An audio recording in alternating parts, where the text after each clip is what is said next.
Hello friends, எல்லோரும் எப்படி இருக்கீங்க? இன்றைக்கி வந்து காடா கோழி ஃப்ரை எப்படி பண்ணலான்னு பார்ப்போம். அது தேவையான அளவு என்னென்னு பார்த்துக்கலாம்.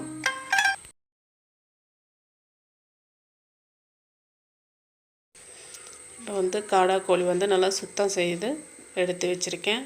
இப்போது அரை ஸ்பூன் மஞ்சத்தூள் போட்டுக்கலாம்.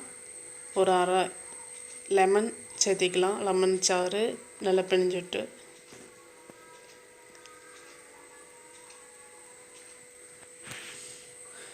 அதுக்கப்புறம் இஞ்சி பூண்டு அந்த சாறு மட்டும் நம்ம பிழிஞ்சு எடுக்க போகிறோம். அப்படியே அந்த சதைச்சி அது அப்படியே அந்த சாறு மட்டும் எடுக்க போகிறோம்.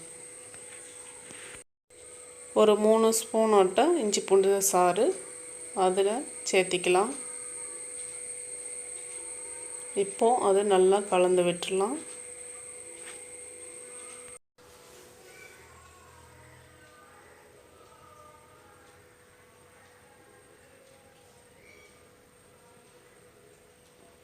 இப்போ நல்லா கலந்து விட்டாச்சு. இப்போ மிளகா பொடி சேர்த்திக்கலாம்.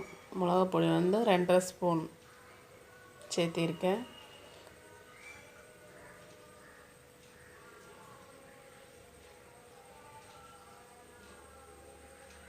கார்ன்ஃப்ளவர் மாவு வந்து 1.5 ஸ்பூன் சேர்த்திருக்கேன்.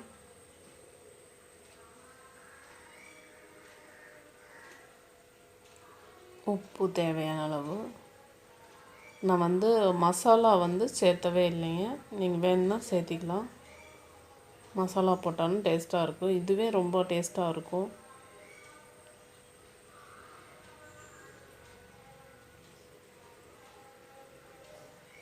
அப்புறமா கொஞ்சமாக தயிர் விட்டுக்கலாம்.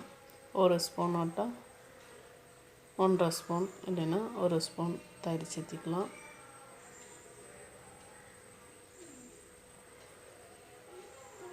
நல்லா உள்ளே போகிற மாதிரி நல்லா சேர்த்திக்கணும். இப்போது வேறு ஒரு பவுலில் நம்ம எடுத்து வச்சுட்டு ஃப்ரிட்ஜில் வச்சிடலாம்.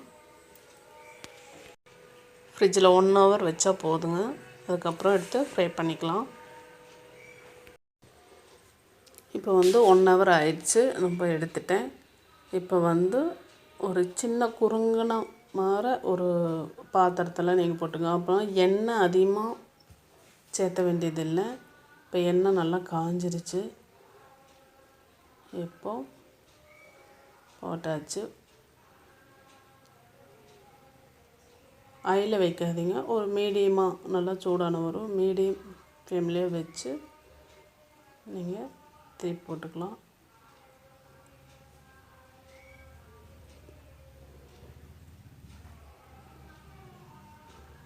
திருப்பின பக்கம்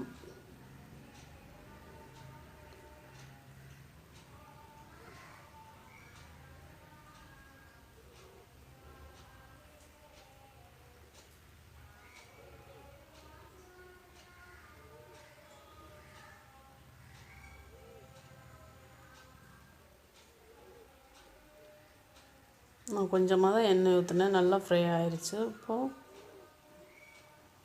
தனியாக ஒரு பிளேட்டில் மாற்றி வச்சுட்டு மறுபடியும் போட்டு எடுத்துக்கலாம்.